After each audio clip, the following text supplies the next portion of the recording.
Welcome to the Rising Latterly podcast. This is about connecting industries, technologies, histories, and psychologies to find intersections that can lead to personal and professional growth. Our conversations will be a blend of research, insights, and personal stories, and we hope by listening you become more fascinated about yourself and the world you live in. On behalf of Jay Baloo, this is Arjun Jay, and we hope you enjoyed this episode.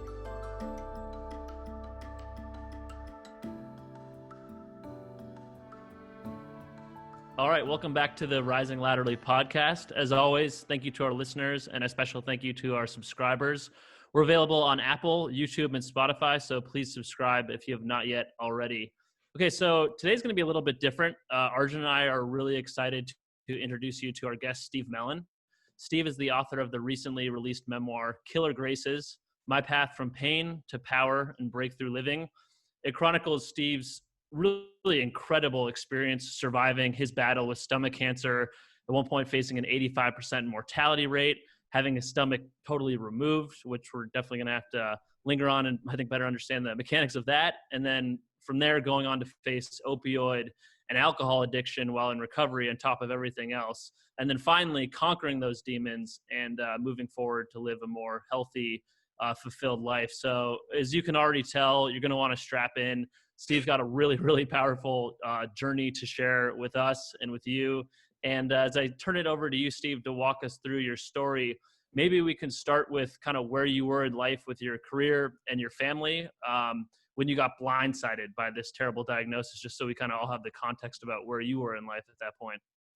Cool. Yeah, I'd love to share. So thank you, Jay and Arjun, for having me on this. Now, I'll say this is my first podcast because this book and everything just came out a week ago and I've been traveling. So this is my first and hopefully not my last. All right, let's just. I don't think it will be. Right. So, you know what, I've got a lot of stories and, and the funny thing about even chronicling this is I never thought I'd be writing a book because I hated English and I hated all that side. And so the fact that I'm actually doing this and putting these stories down it's just because of the feedback I've received from, I don't know, 50 or 100 people saying that I should do this. And I said, finally got to the point where let's start telling some of these stories. But I started this process about 7 years ago. But the actual oh shit moment really just happened about 12 and a half years ago. And I'll start with that because that's kind of where I was. I was 37 years old. I was married with one daughter who was 9 months old at the time. And I was starting to get pain and discomfort in my chest area that I didn't know what it was. I thought it was stress because at the time I had a job that, I'm in the financial services industry, financial advisor, working a lot in downtown San Francisco. I had a new baby. I had all these things going on. A new job. I had switched companies from one of the big companies to another one. So there was what appeared to be a lot of stress in my life that you would look at and you would go, oh, that's stressful. We were even doing a remodel on our house that was going haywire. And so that's another, they say that's one of the most stressful things you can go through besides, death and divorce and all of that. But basically I thought everything was going okay. It was just normal stress. And I go to the doctor and I say, I got a pain right in my abdomen, right below my ribs. Mm-hmm. And the doctors, my primary care who's seen me for 20 years said, what's going on in your life? And he said, well, you probably have reflux. Let's give you some medication. So Protonics or whatever it was they gave. So I started taking that for a little bit. That didn't really heal the pain. It would lighten it up a little bit, but it wouldn't really heal. So I go back again and they go, well, maybe you have an ulcer. And I go, well, okay. So then they do these barium swallow tests and they do a blood test and it ended up not being an ulcer. So another 3 or 4 months go by and I'm starting to look a little different, like a little yellowish in the skin. And I didn't notice it as much as other people noticed it in me. And my energy was just really low. I thought it was because I was doing so much, running around with my little daughter, my wife, traveling, drinking, working full days, that's what I thought. And so it finally came to one day where I ended up going to the emergency room because it was too early to get into my primary care, and the doctor in the emergency room basically saw that I was anemic, and so that was the first sign. And the anemia gives you low energy. You're just not, your iron is really low. So that then led to one step after the next after the next. So at this time, my wife was traveling. I was there in the emergency room by myself, and I'm starting to get the results of these tests that started to get progressively worse. It went from anemic to a scan right here, and the scan showed that there was something there. The scan, then they did a CT scan. They definitely saw something. Then they did an endoscopy where they put a thing down your throat and take pictures. So now I'm sitting by myself in the hospital with these, they come in and they go, you have cancer. And I didn't even know, I had never really done any research on any of this stuff or anticipated me to have cancer. So it was a life-changing, oh shit moment at the time. It was just like, well, okay, what kind of cancer? I don't know. And they said, well, your pancreas is swollen, but it's at your junction. So maybe, and I said, okay, well, I have pancreatic cancer. I don't know. And they go, it could be. Wow. And looking back, that was even a worse diagnosis because I would have only had about a 5% chance of survival there. That's what Steve Jobs died of. Right. But I ended up being in Stanford going through this while Patrick Swayze, the actor back in the day, was in there, and he died of pancreatic cancer while, I was going through a series of, tests. And so I ended up, I don't know how we want to go from here, but yeah, well, I guess, when you first got that diagnosis, I'd love to know a little bit about your state of mind there. Was it fear more than anything else, or panic? I had to put on a happy face because that's kind of the persona that I had created for the first 37 years of my life. It was like, it'll be fine. I'll get through this. I can do it. It's not going to take me out. I'm young. I'm strong.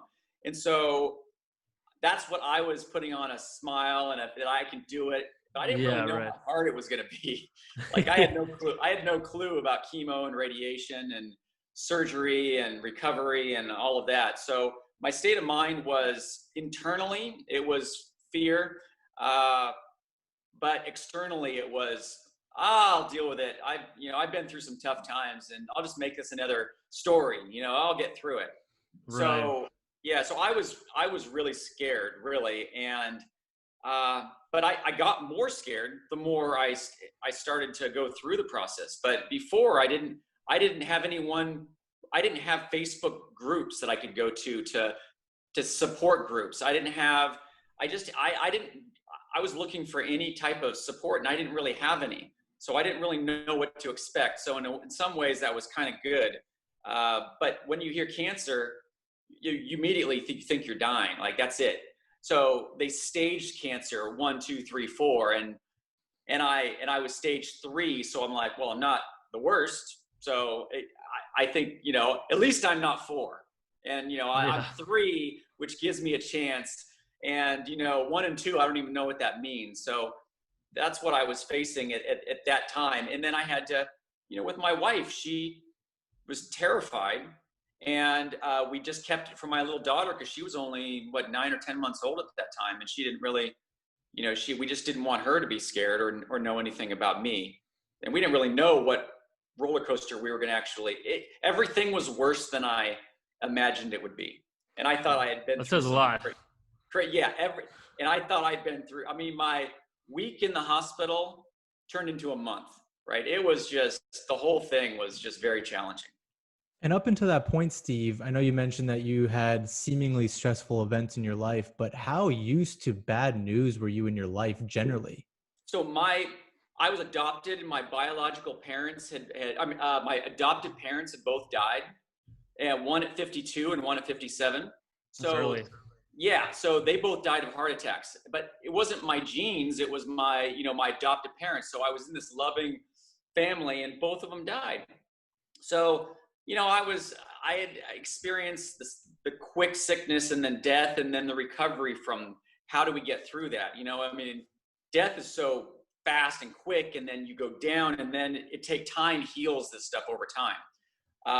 But there was that, there was just traumatic events as a child, and trying to get through things with my adoption that I didn't quite understand. Just nothing was necessarily easy. I mean, I had a period that I thought everything was easy in elementary school and high school because I was just sheltered from everything. Like, I had parents that just doted on me and just loved me and supported me. And I was, I played sports, I surfed, I had lots of friends, but all of a sudden when you're thrown out in the real world after, during that time though, I had a lot of anxiety that was really just held in, that I wasn't able to admit to anyone. Everyone thought that I was. So, and it started in mid to late high school, and then it really progressed in college, where I was like panic attack stuff, but I didn't know how to get through it. I didn't know where it was coming from. I didn't know, what was causing this thing that in college, what do? If you're anxious, you're with all these people and let's just have a beer. You're right, exactly. Yeah. Like, and the anxiety goes away when you've had a couple beers. And so I started at that point to start to self-medicate. And it was one, because I wanted to be liked and hang out with people and have fun. And so I created this persona of someone who was always having fun and was smiling and telling jokes and laughing, but that included drinking too. And little did I know that on my biological side of my family, they were all alcoholics, right? So I'm an interesting case study of, nature and nurture. Can't escape the genetics. Can't escape the genetics, but the family who raised me never drank at all. The family where came from, there was all sorts of issues. But I then found that as a solution. So it relieved my anxiety. So my anxiety was ever present, and so much so where it culminated to even having a big panic attack at my work while I was sitting at my desk, and I didn't know where this was coming from. It just, like, I thought I was having a heart attack and dying. Wow. I don't know if anyone's ever had a panic attack, like, you literally think you're dying. In that, so I had my best friend that I've known since I was like 5 years old. I was in the city downtown. He picked me up, took me to the doctor, and I had him check everything out. And they're like, all your vitals seem fine. Tell me about your life. I'm like, no, you don't understand. I'm dying. Yeah. I don't need to tell you about my life. My life. I'm working. I've got this, that. I'm just dying of a heart attack. I hook me up with something. So that's too funny. So, yeah. All right. So doubling back to that period of time post-diagnosis, I'm sure the audience would like to understand sort of what surgeries you went through, what was required to get to a point where you were in remission. It was certainly tough to read. I think Arjun would agree with me there. A couple of pretty just mind-bending surgeries, but if you could maybe cue the audience into sort of what you're living without now at this point. Right. Okay. So here's the thing: is I didn't know that you could live without a stomach, and so what I did prior to I had about 2 weeks to set up my doctor appointments before the big event was going to happen. And I had 3 different opinions from 3 different hospitals. And so it was confusing. I felt like I was making a decision for my life right there. And how often do you really make decisions for your life? Hardly ever. Yeah. Yeah, hardly ever. I mean, besides proposing to a significant other and getting married, that's a decision you make, right? That's supposed to be for the rest of your life, which mine ended up not being, but I thought it was, right? Now I have to choose the door that is going to save me for my life. So I ended up going to Stanford, and because I always wanted to go to Stanford, I could never get in there with my grades, and my dad went there, and my uncle went there, and my aunts, cousins, they all went to Stanford. So I'm like, I'll get into Stanford via the hospital. That's how I'll do it. You made it. So I made it into Stanford, the Cardinal. Congrats, Steve. Thank you. I don't have a diploma though. They never gave me one. So I go to Stanford, and when I'm in there, they say, okay, what we're going to do is we're going to take out your third of your esophagus, because there was a mass at the junction between my esophagus and stomach. And they said your spleen has some issues and your pancreas is swollen. So we don't know, but so sign here, we're going to take your spleen out and maybe part of your pancreas. And I said, wait a second, what does the spleen do? I don't even know what the spleen does. Like, I don't know what the spleen does. I still really don't even know exactly what it does. But so I'm in there signing paperwork to have all these things taken out. And I had the questions that everyone else would probably have is, how do I eat without a stomach? And they're like, well, okay, so here's what they did. They then went in the first surgery I had was 7 or 8 hours. And when I got out, I'm waking up in the ICU and I've got a nose tube. It's called an NG tube, neck tube, stomach drainage. I'm hooked up to all these things, and I'm waking up and I've got my wife and some friends that were all there, and they were there for me. And so I was in the ICU and I got to have some visitors. And one of my friends, and I'll keep his name out of it, but he was in there. He's in the book, but his name has been changed. He was in there, and within a couple hours after the surgery, stuff started to shoot out of my nose, and I was getting lightheaded, and I just didn't know what was going on. And that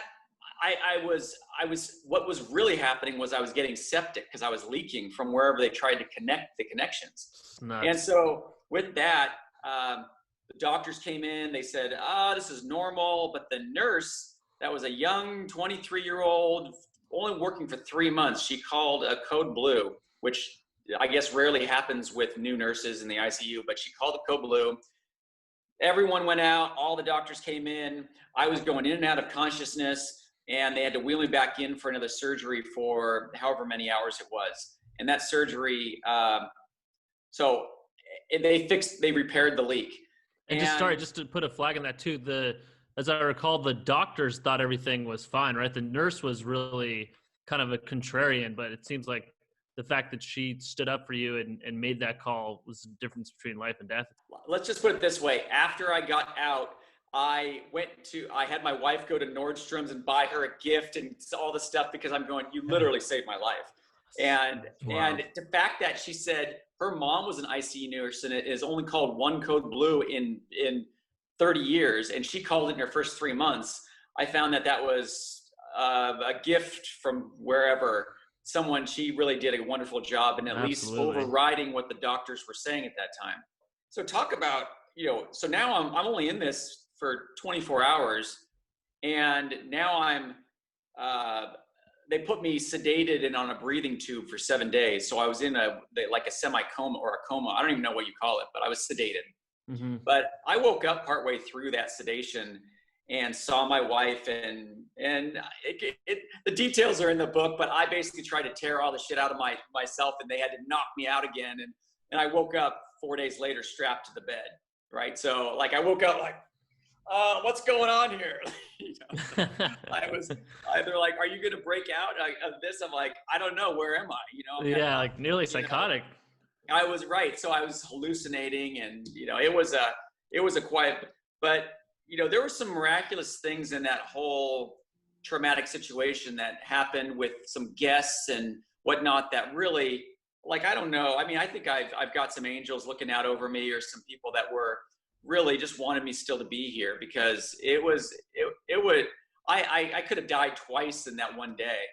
And then even recovering, they weren't sure the leak, the hold, it was going to hold. So, right. So then, it took me a month to get out of the hospital, and everything slowly, got better.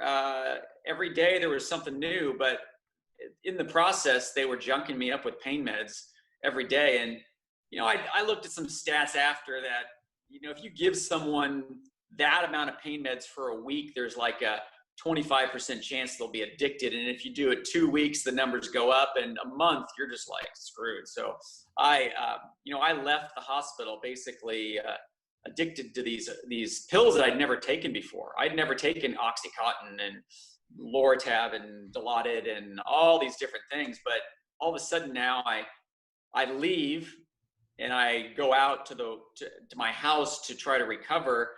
before I have to do chemo and radiation. And with all the pills that they would give me. So, try getting back into my business world, like I'm trying to really fake it at this point.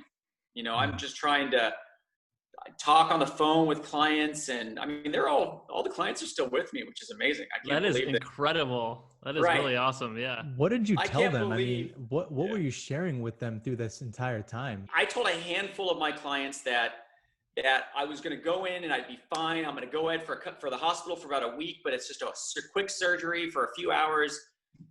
And then some of them I figured I'll just be out before they even know it, and so it'll be fine. But the problem that occurred was the sedation and everything lasted longer. So at one point when I had come out of my sedation, I got a call from one of my big clients, and that really meant a lot. And I didn't tell him because I thought that it was going to be a quick procedure. And he said, "Oh, so-and-so from the other firm that you used to work at said that you're sedated and you're in a coma right now. And just wanted to make sure my accounts were okay. Are they okay?" And I'm going, "Oh my God, that rat!" You just literally, I'm in the hospital hooked up to tubes and everything. Yeah, the vultures came out. The vultures came out to steal my clients, and so it actually motivated it even more to survive, because I'm going, I'll show her. I'm going to show her. I'm going to survive this, and I'm going to call her up and I'm going to tell her that, you tried to steal these clients. I'm like, I'm living.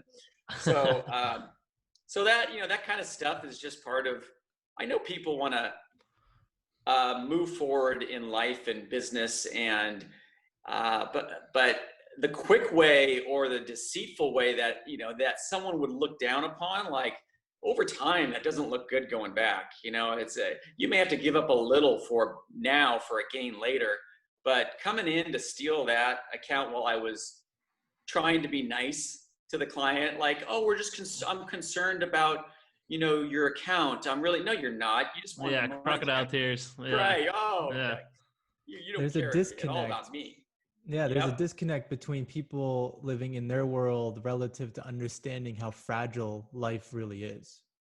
It's so true. And I've found, working on trading floors and working with different individuals, I've seen many people go for the quick hit because, just try to get as much out of each situation as possible. And I understand, going for it and getting more and doing it, but I found that building the relationship in general in life is just more important than that quick hit is gonna pass you. And if you're constantly doing that, getting a quick hit, I don't know if you're gonna have as much longevity in your career or your relationships even, whatever it may be. So I saw that looking back. I didn't necessarily see it as much when I was there, but I was trying to build relationships just because, not because I figured in the long term, I'm going to be better off just being connected with people than just trying to get that transaction. You mentioned the whole experience in the hospital and the ICU. One thing you and I have in common is an ICU experience is not even close to what you went through. But I can understand when you come out of that, you kind of feel like you're on the planet for a reason. What do you think your reason is?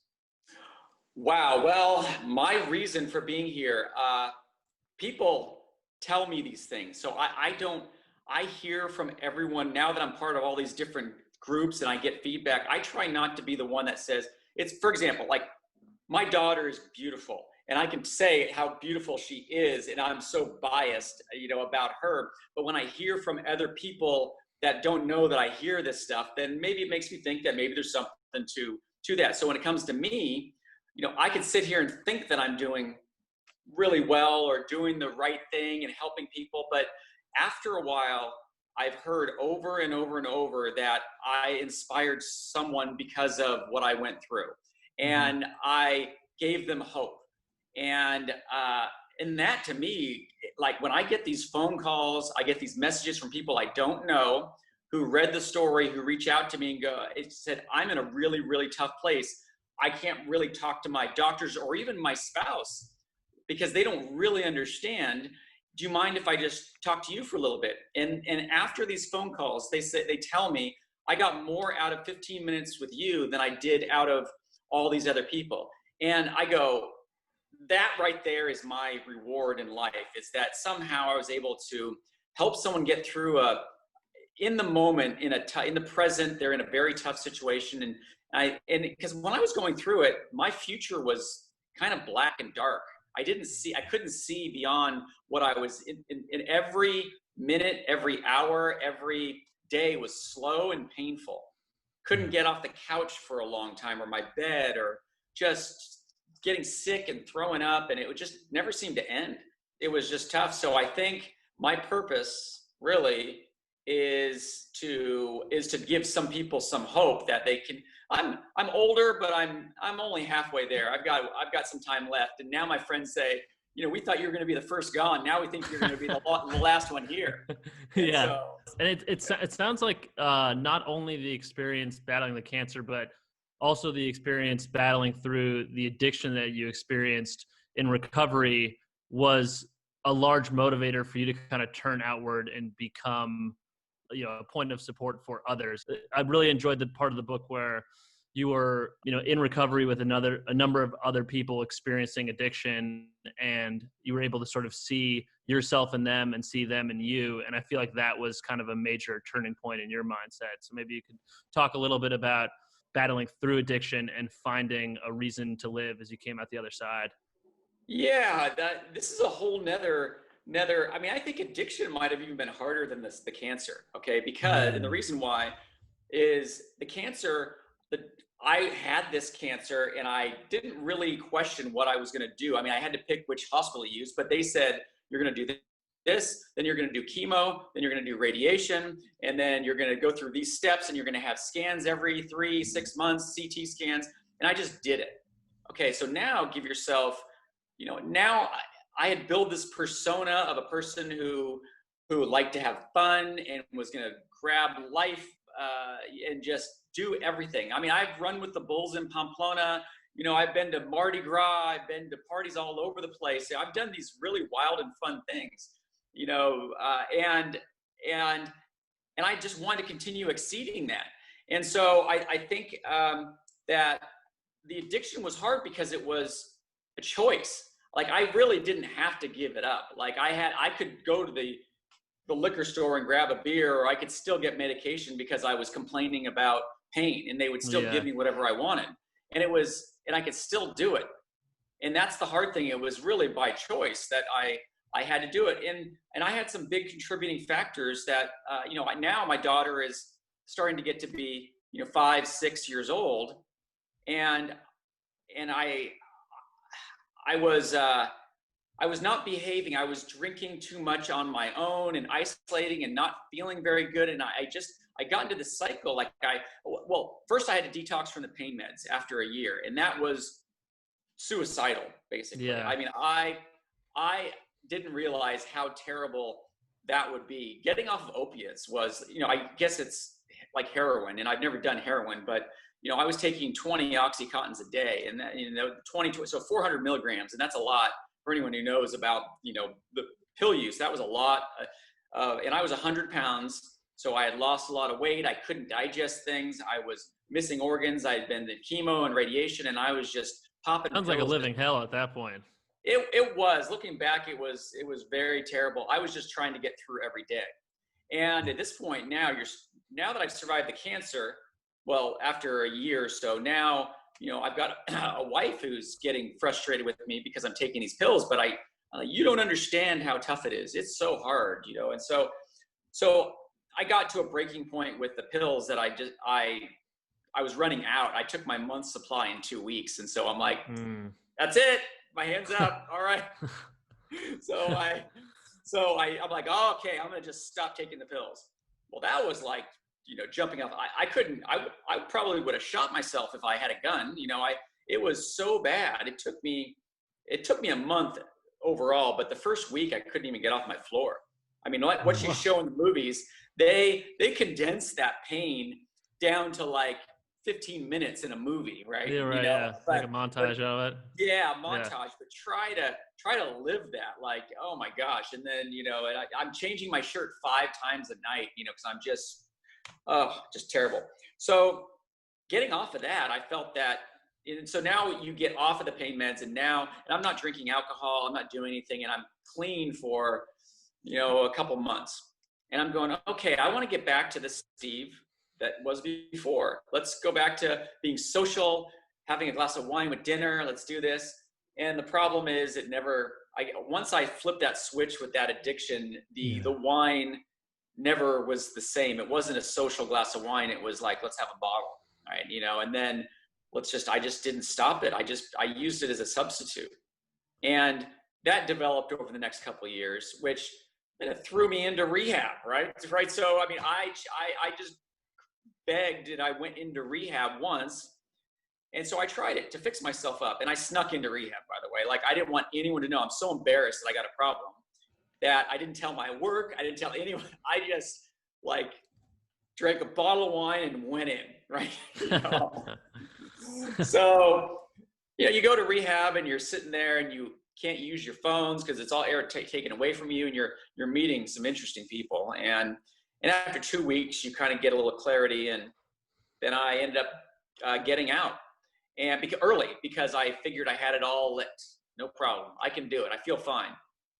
But, I didn't really I didn't do the work really. Like, all the stuff that I went through, it took a lot of work. And people say it's incredible, you did a lot. And I go, I just did what I was told and it worked, but it took a lot of work. So for the recovery, I had to go back to rehab and meet characters in there and do a lot of counseling, basically, and admitting that maybe I didn't have the solution. Maybe I needed help. Maybe just admitting that I couldn't do it all on my own was a big thing for me. And I had to do that in group settings. And talk about a guy who already had anxiety for group settings and panic attacks. And now you're sober, I can't reach for a drink. I can't take a pill. And now I've got to just be honest about what really my problems are. And that was it. And I basically said, I'll do what I have to do because I'm already losing custody of my daughter and she's being taken away from me. And I was just a loser. I mean, well, Steve, actually, can you pull on that thread for a second? Can you actually just go a little bit deeper in terms of understanding that, okay, addiction was a choice, but you had to accept it. You snuck in to the, rehab. Like, talk about your self-worth and how you went from point A to point B in terms of maybe not even feeling like you were worthy to where you are today. Well, my only validation at this point in my life was coming from, my clients and my work, and I was actually still succeeding in my business. And so at home, things were falling apart. But everyone from the outside thought that we had the perfect life. And so I had to keep up this exterior of this perfect life of, we got this nice house, we've got this beautiful daughter, we're married, we go and travel to nice places, and things appeared to be really good, but I was just falling apart. And I just felt, it's weird to think that you have all these things and yet you're not, you feel alone and you've got all these things. And so I was walking around thinking that I was a lot, thinking that I had it all, really, when I really didn't have it all. Like, I was kind of an empty shell. And that's the weird thing about what I think. I look back at myself and now when I see people, like when I see the things they say out of their mouth and then what's going on, it's like I can see in that layer behind what they're saying. Like, there are so many people that do not feel as comfortable with where they are in their life, what they're doing, what it is, and I see it already. And it's like they don't even have to tell me. So what I find is, if I disclose a little bit in our conversation, next thing you know, they're telling me about all the shit that's going on and that they'd never tell anyone else. And I go, is it just me, or they just need that outlet, or what is it that in people that needs to actually admit that things aren't perfect? Because life is far from perfect. And I think that I was trying to pretend that it was perfect. Oh my God, it was so unperfect. But and having to live to like a social standard, people are under pressure these days of having to live to a particular social standard. And I think if you can just break that for people and let them know that you don't have to live for what other people are thinking, I think that can go a long way. Yeah, it's so hard to do. Like, I don't know. I mean, I've gotten to a place in my life where I'm really at is the most peace that I've been in. I still have to work. I mean, it would be nice that I didn't have to worry about a lot of these things that are out there. But my problems became challenges, not just all problems. I don't have a whole list of problems anymore.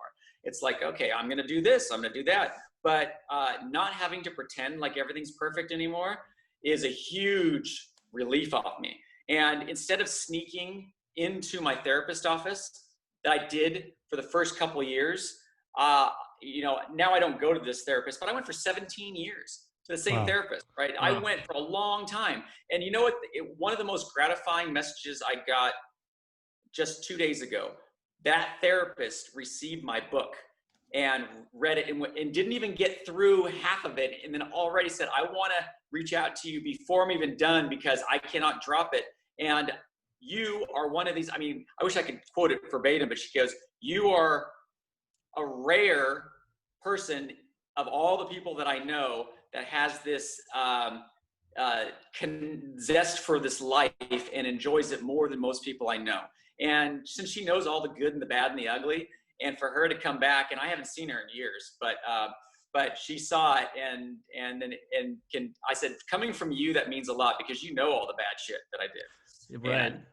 Yeah. And so how did you go from, sneaking into rehab, sneaking into therapy earlier on, to being such an open book with people? Was that a slow process, or did you kind of all at once decide, I'm going to live my authentic self and share my story with people as much as I can? Because for anyone that has read the book, they know that you are very forward about a lot of different aspects of your life, not only with surgery, but addiction and intimacy and just questioning your own self-worth. I mean, you divulge, I think, a lot more than most people would be comfortable divulging about themselves. So I'm wondering how you made that pivot.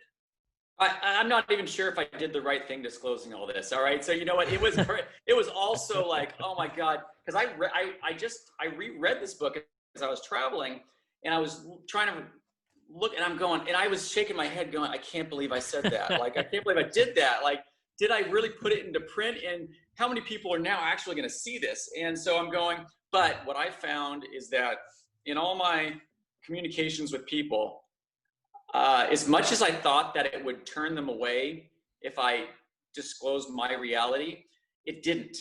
And then I realized that if they didn't want to hear my truth, then I don't know if I necessarily need to be connected with them. So, exactly. And the crazy thing is, like, I thought I was going to lose all sorts of clients from this. I didn't lose any because of this. I mean, there's other reasons why clients come and go for, whatever, death and whatever, and moving. But I thought that I may lose people if they really saw what I had been going through, that it may all be over. And, but the reality is, all of a sudden it opened up conversations that clients that are 95 years old of mine, 85 years old, 75, like these people that I've had for clients for 10, 20, 25 years, all of a sudden they're telling me this stuff that I'm going, wow, like you are human too. Like, you're not this perfect, but yet I respect that. And I can accept that you went through some tough times. And so I think that just, it was a process that I went through after trying it out a couple times. So I made some mistakes in my transformation. I disclosed some things maybe a little bit too much too quickly to some people, and maybe they weren't prepared to hear it. So maybe I shouldn't have just been like, oh, by the way, I just got out of rehab and there's my ex-wife right there with a new boyfriend. And yeah, I'm by myself. I'm a total loser. Okay. Talk to you later, Steve. But Steve, you know what? People are information hoarders. In other words, people hold on to their secrets, but as you're mentioning, the more you start to share your secrets with the world, the more everyone realizes how similar we are, and then how many secrets they have. And once that cross-pollination starts to occur, that's when people start to grow, whether it's professionally or, personally. So sharing secrets and getting rid of your information, I think, should be an objective for all of us. To a point, right? Exactly. But let me tell you how this goes worldwide too. I was part of a venture that we did in Africa, in Rwanda. Okay, and so I flew to Rwanda. I went over there. There's filming of a comedy over there, and I'm sitting there with the taxi driver. I was picked up at the airport. He was my driver basically to go to where the filming was. So I'm talking with him, and we had a 2.5, 3 hour drive in the middle of nowhere at 2 a.m. And I'm in Rwanda, landing in Kigali. I don't know where I'm going, and this guy just happens to pick me up, and I'm going to this place. So on the way, I tell him, I'm like, I tried out my story with him, and I said, yes, I don't have a stomach. I did this, and he starts hearing these, and he goes, Steve, you won't believe how miraculous it is that you're in my car. And I go, why? He goes, my wife is getting treatments for stomach cancer right now. No way. She's been flying to India and then coming back and doing it in India. And wow. He goes, you will not believe how incredible this is that you told me this, because my wife, I need to take a picture of you. This is like, it was meant to be that you were in my car. So that instance, and then there was one of the police officers that was security for me. We FaceTime each other. The Rwandan police officer, he's blessing me all the time, and he's FaceTiming me, and he's just, because of the story. So it doesn't matter what country you're in, where you are. I think if your intentions are good with disclosing and not trying to, I don't know, you don't need to tell some things that are just over the top, just for shock value, but maybe it might help someone in some way. Then I think you can open up a bit more than maybe you normally would, because I find people in my recovery groups that keep everything in tend to stay in trouble longer the more they hide and not actually let things out. So I've recovered faster because of it, from everything. That's interesting. Yeah, and maybe you could share with us a little bit about those recovery groups and the work you're doing now for Debbie's Dream Foundation.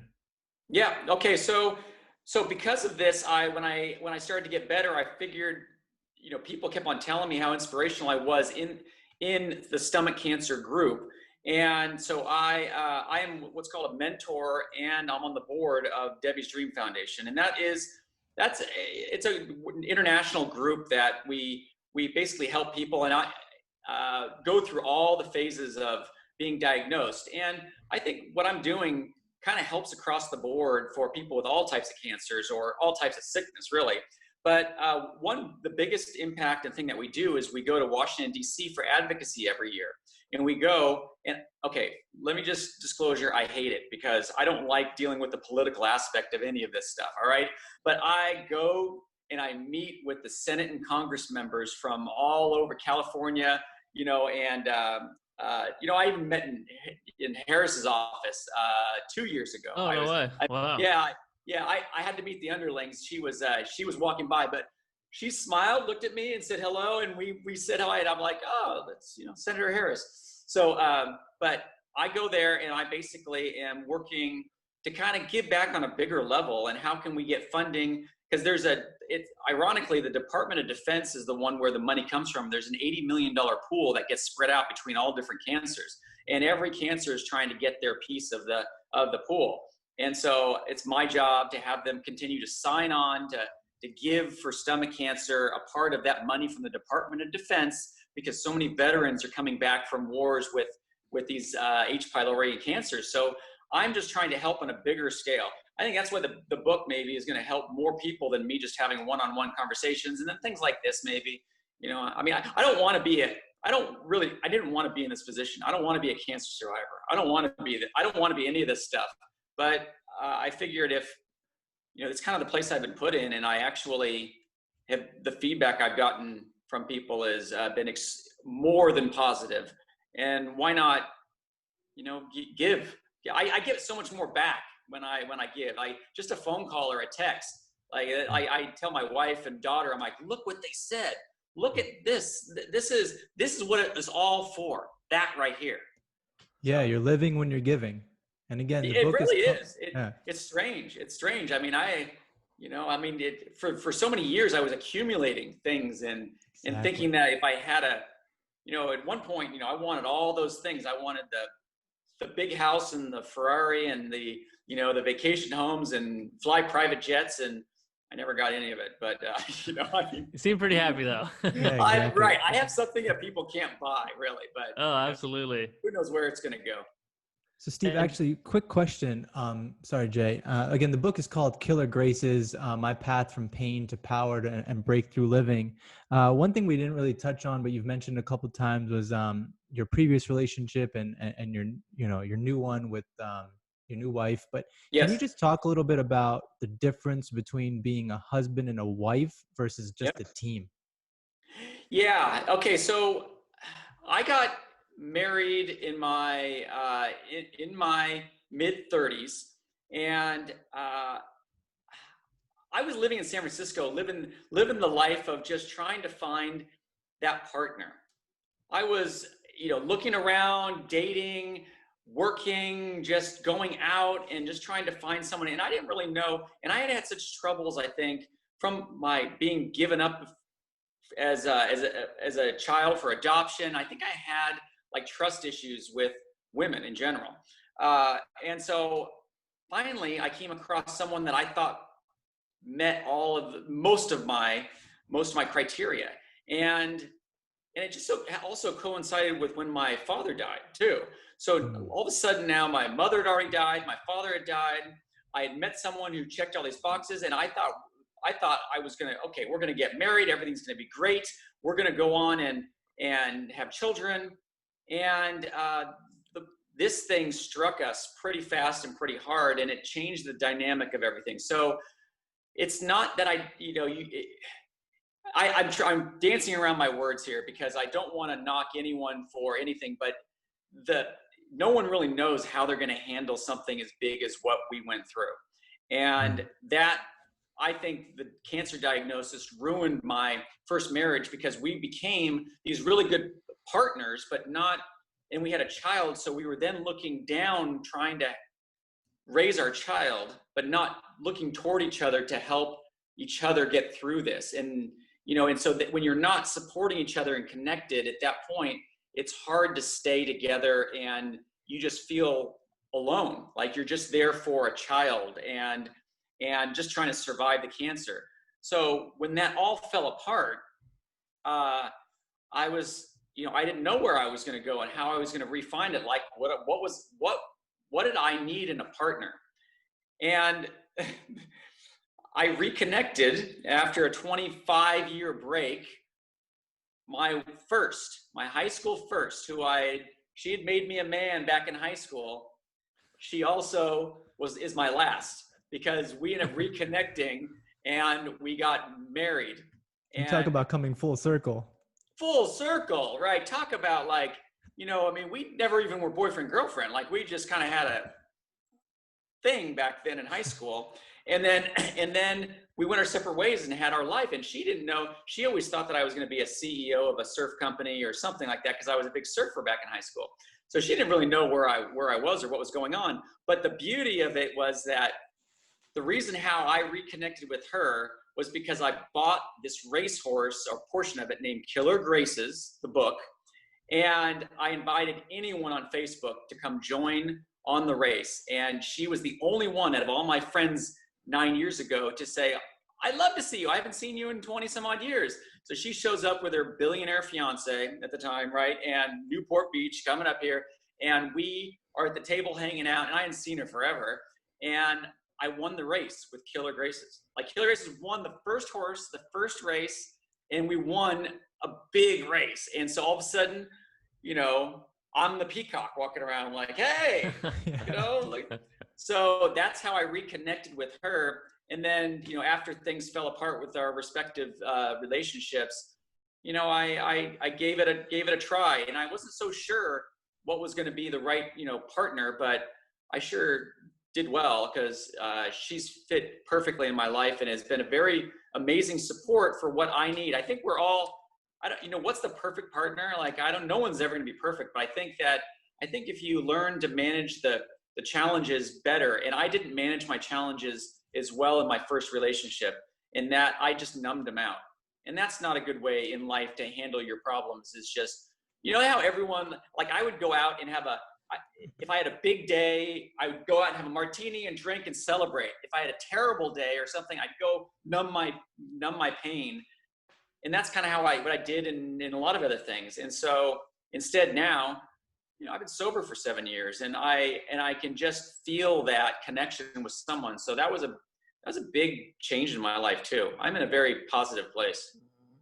Wonderful. Yeah, and it sounds like towards the end of the book, you talk about not riding the highs as high, not riding the lows as low.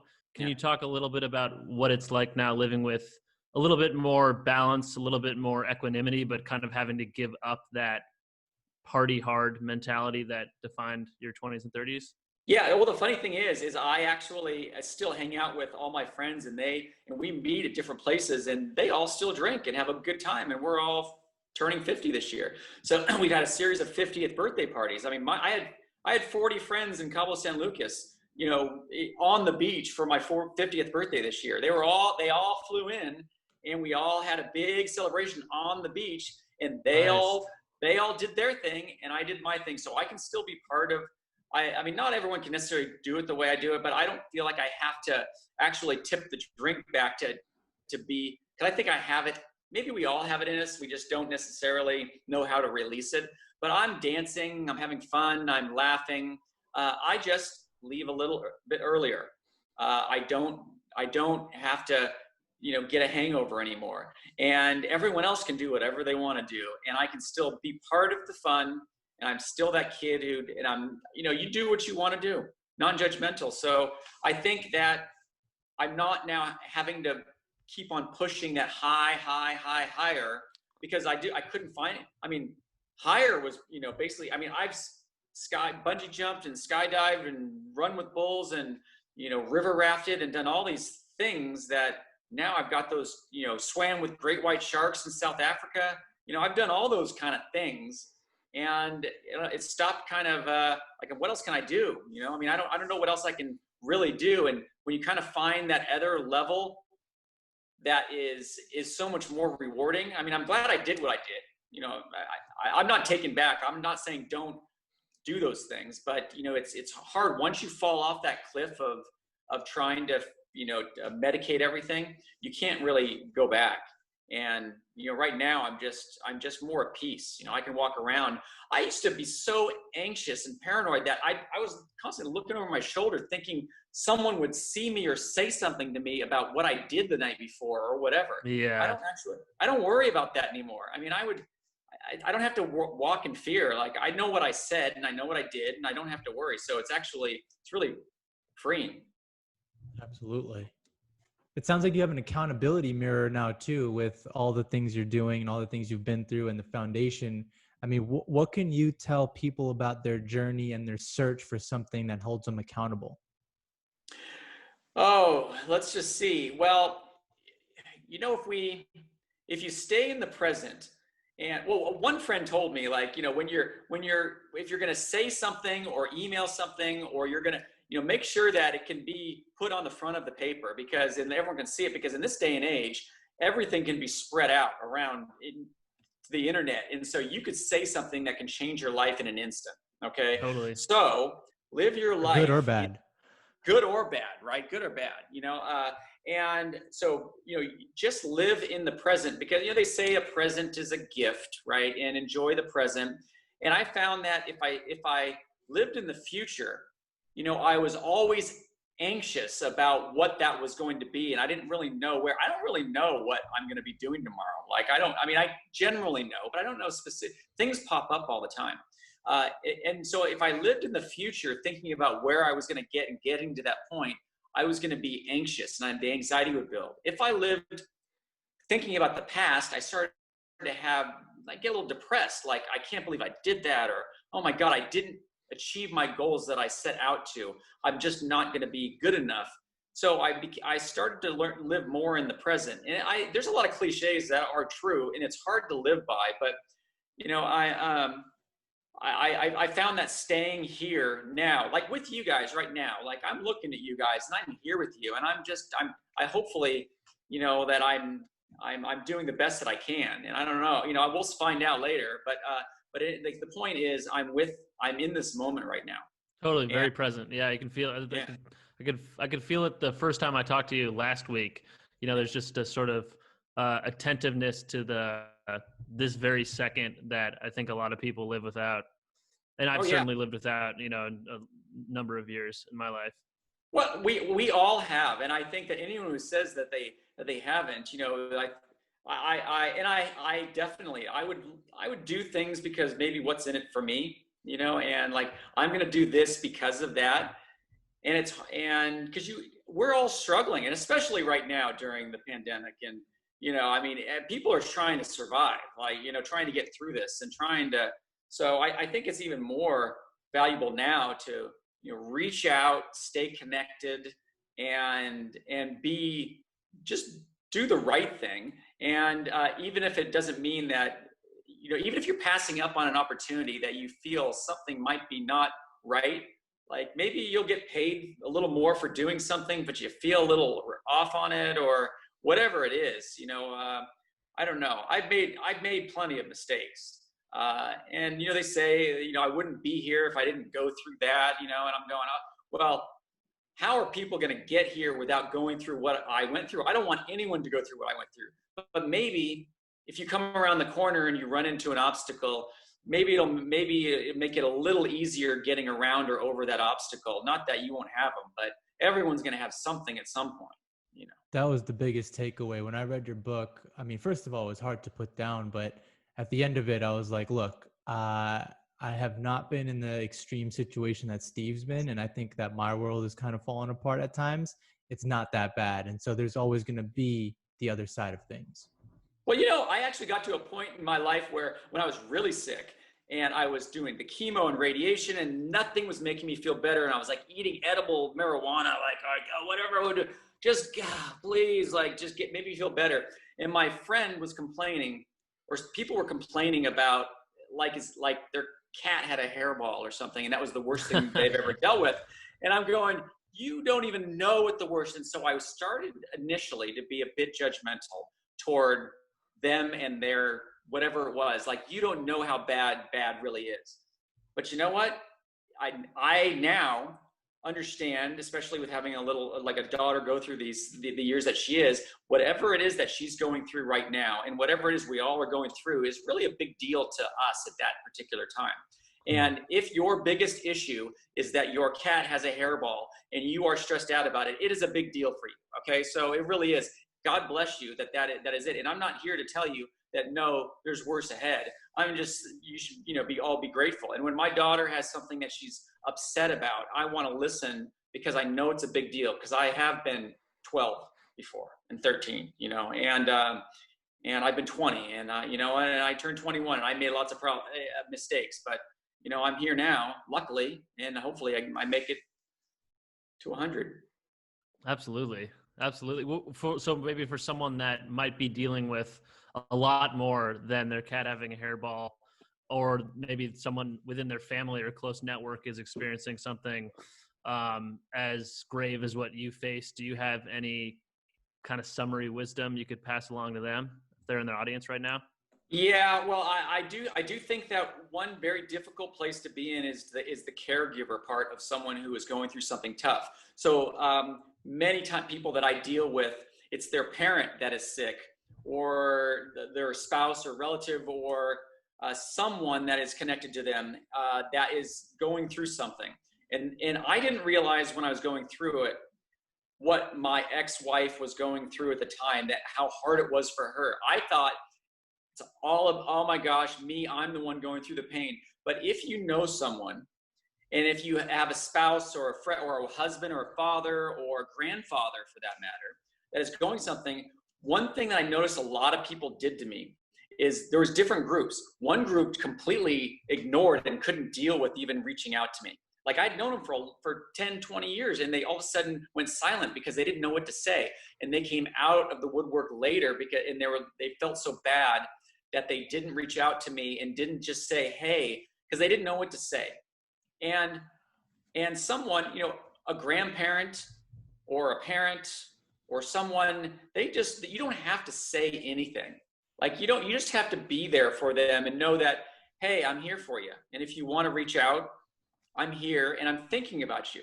And that power of thinking about someone, you know how many a lot of people told me they were praying for me, they were thinking about me. I absorbed that energy from all those people. And I think it internally helped me heal. I don't know what the answer was, but you know, when you're angry and whatever it is, you tend to get more sick when your stress is higher, like your body temperature elevates. I think the opposite has to happen too. I think if you're more relaxed and calm and you absorb that, I think you can heal or at least avoid maybe some sicknesses that some other people can't. They talk about the gut and how the gut controls a lot of the body. And I don't know, I got to do more research on all this and stuff, but I think that we have the power in our minds to kind of switch that around. So if you're going through it, or someone close to you that is going through it, just be there for them and don't think that you have to say anything. You're not going to fix the situation. Right. Even in addiction, if they got an addiction, you're not going to fix that addict. I mean, you can't enable them, but they have to make up that decision on their own. You're not going to be able you are terrible, you got to stop that. That doesn't help. It makes them want to go do it even more. So, you just got to say, I'm here for you. There's solutions. You can actually get some help. Don't preach at anyone for anything, and we're all, most of us are all adults, right? If you hit to be, 20 plus, you can go off and fight in a war. You can, vote, you can do all these things. You're an adult. So you're responsible for yourself and how you behave and act to others. Very wise words. Very wise words. Well, Steve, I think you've given us enough to contemplate here for sure. Killer Graces is available in both paperback and Kindle. I really highly recommend this book. It's very well done. There's actually a lot of humor in it, which Arjun and I both enjoyed. Arjun and I both read the book in 2 days, just flew through it because it was such a great read. It's going to inspire you. Definitely going to make you think about your own life differently and look in the mirror a little bit differently. So I could not recommend it more strongly. Steve, thank you so much for coming on the show. Thank you for having me. I love it. Thank you very much. Thank you for tuning into this episode of Rising Laterally. We hope you enjoyed the conversation and were able to walk away with some new thinking that could help you in your personal or professional growth. Please make sure you're subscribed to the podcast. And if you know of someone who could benefit from this episode, we'd love for you to pass it along. See you next week.